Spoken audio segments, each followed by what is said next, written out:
హెచ్ఆర్పిడబ్ల్యూఏఓ media ప్రేక్షకులకు హెచ్ఆర్పిడబ్ల్యూఏ సంస్థ తరపున హృదయపూర్వక నమస్కారాలు తెలియపరుస్తూ ఈరోజు మనం చర్చించే అంశం వచ్చేసి విద్యార్థుల ఆత్మహత్యల నివారణకు టాస్క్ ఫోర్స్ అని చెప్పి ఒక పత్రికా ప్రకటన రావడం జరిగింది. మరి వివరాల్లోకి వెళ్ళి ఒకసారి చూద్దాం. మనం ఇక జస్టిస్ భట్ చైర్మన్గా ఏర్పాటు చేసిన సుప్రీంకోర్టు ఉన్నత విద్యా సంస్థల్లో తరచుగా విద్యార్థులు ఆత్మహత్యలకు పాల్పడుతుండటంపై సుప్రీంకోర్టు ఆందోళన వ్యక్తం చేసింది. నిజంగా ప్రభుత్వాలు ఈ విషయాన్ని నిర్లక్ష్యం చేస్తున్నటువంటి సందర్భాన్ని మనం చూసినాం. ఈ విషయంలో మనము గతంలో ఒక వీడియో కూడా చేసి ఈ యొక్క ఆత్మహత్యలను ఆపడానికి కేంద్ర రాష్ట్ర ప్రభుత్వాలు చర్యలు తీసుకోవాలని చెప్పి కూడా మన సంస్థ ద్వారా మన ఛానల్ ద్వారా తెలియపరచడం జరిగింది. మొత్తానికైతే ఇది శుభదాయకం. సుప్రీంకోర్టు జోక్యం చేసుకున్నట్టు మనకు అర్థమవుతుంది ఇక్కడ. ఈ విషయంలో చూద్దాం. ఇంకా విద్యార్థుల మానసిక ఆరోగ్య సమస్యల పరిష్కారానికి ఆత్మహత్యల నివారణకు జాతీయ స్థాయి టాస్క్ ఫోర్స్ను ఏర్పాటు చేసింది సుప్రీంకోర్టు. చూడండి ఎంత మంచి నిర్ణయమో. ఒకసారి మనము మన human rights protection and welfare awareness organization తరఫున సుప్రీంకోర్టుకు ధన్యవాదాలు తెలియపరుద్దాం.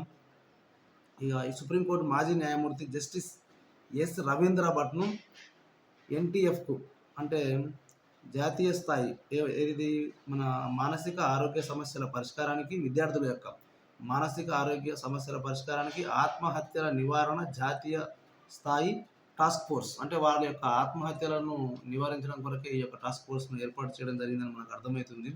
దీనికి చైర్మన్గా మన మాజీ న్యాయమూర్తి జస్టిస్ ఎస్ రవీంద్ర భట్ను ఈ యొక్క కమిటీకి చైర్మన్గా నియమించింది. ఉన్నత విద్య, సామాజిక న్యాయం, సాధికారత, మహిళా శిశు అభివృద్ధి న్యాయశాఖల కార్యదర్శులు ఎన్టీఎఫ్లో ఎక్స్ అఫీషియో సభ్యులుగా ఉంటారని తెలిపింది. ఈ సభ్యుల్ని కూడా ఇక్కడ మంచి అనుభవజ్ఞమైన సభ్యుల్ని ఇందులోకి తీసుకోవడం జరిగింది. ఇక్కడ చూసినట్లయితే మనము ఉన్నత విద్య, సామాజిక న్యాయం, సాధికారత, మహిళా శిశు అభివృద్ధి న్యాయశాఖల కార్యదర్శులు ఎన్టీఎఫ్లో ఎక్స్ అఫీషియో సభ్యులుగా ఉంటారని తెలిపింది.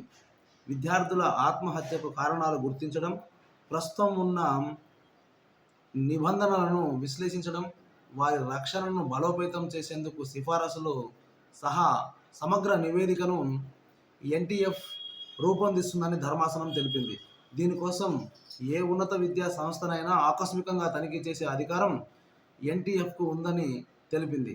4 నెలల వ్యవధిలో మధ్యంతర నివేదికను, 8 నెలల వ్యవధిలో తుది నివేదికను ఈ ఎన్టీఎఫ్ అందచేయాలని నిర్దేశించింది. 2023 జూలై 8న ఆయుష్ అష్నా, సెప్టెంబర్ 1న అనిల్ కుమార్ అనే దళిత విద్యార్థులు ఐఐటి ఢిల్లీలోని హాస్టల్ గదుల్లో ఆత్మహత్యకు పాల్పడ్డారు. అయితే అవి హత్యలేనని వారి తల్లిదండ్రులు ఆరోపించారు. కుల వివక్షత పట్ల తమ పిల్లలు ఆందోళన చెందారని తెలిపారు. ఘటనపై ఎఫ్ఐఆర్ నమోదు చేయాలని పోలీసులను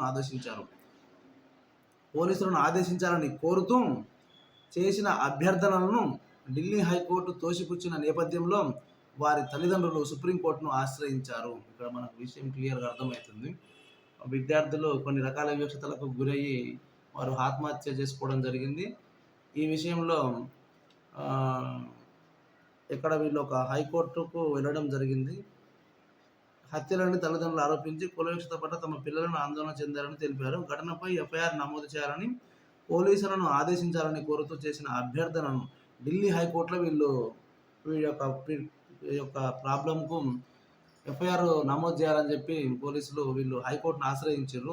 ఈ ఆశ్రయించిన విషయంలో కోర్టు ఈ యొక్క పిటిషన్ను తోసిపుచ్చిన నేపథ్యంలో వారి తల్లిదండ్రులు ఏం చేశారు, సుప్రీంకోర్టును ఆశ్రయించారు. మళ్ళీ వారి అభ్యర్థనను సుప్రీంకోర్టు మన్నించింది.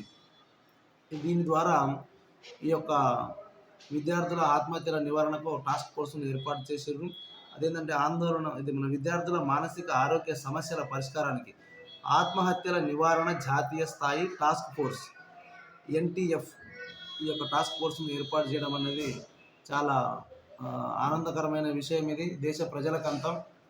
ఈ విషయంలో మన సుప్రీంకోర్టుకు మరొకసారి మన భారతదేశ ప్రజలందరి తరపున అలాగే మన human rights protection and welfare awareness organization తరఫున మరొకసారి ధన్యవాదాలు తెలియపరుస్తున్నాం. ఇంకా విషయానికి మళ్ళొకసారి చూస్తే ఇందులో ఇంకా ర్యాగింగ్తో 3 ఏళ్లలో 51 మంది మృతి చెందిరంట. ఇవన్నీ కన్సిడర్ చేస్తూ కోర్టు జోక్యం చేసుకుంది సుప్రీంకోర్టు అని చెప్పి మనకు అర్థమవుతుంది. విద్యా సంస్థల్లో ర్యాగింగ్ కారణంగా 3 ఏళ్ల వ్యవధిలో 51 మంది ప్రాణాలు కోల్పోయారు.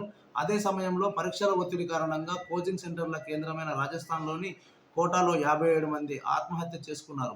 Society against violence in education సంస్థ 2022-24 సంవత్సరాల మధ్య కాలానికి జరిపిన అధ్యయనంలో ఈ విషయం వెల్లడైంది. అధ్యయనంలో భాగంగా సేవ్ సంస్థ ర్యాగింగ్ హెల్ప్ లైన్కు వచ్చిన 3156 ఫిర్యాదులను విశ్లేషించింది. ర్యాగింగ్ సమస్య వైద్య కళాశాలల్లో ఎక్కువ ఉన్నట్లు తేలింది. ఇవన్నీ దృష్టిలో ఉంచుకొని సుప్రీంకోర్టు ఈ నిర్ణయం తీసుకుంది. కానీ ఇక్కడ సుప్రీంకోర్టు నిర్ణయం తీసుకొని చాలా విషయాలను సుప్రీంకోర్టు చెప్పడం జరుగుతుంది, కానీ రాష్ట్ర ప్రభుత్వాలు వాటిని అమలుపరచడంలో ఫెయిల్ అవుతున్నటువంటి సందర్భాలు మనము అనాదిగా చూసుకుంటూ వస్తున్నాము.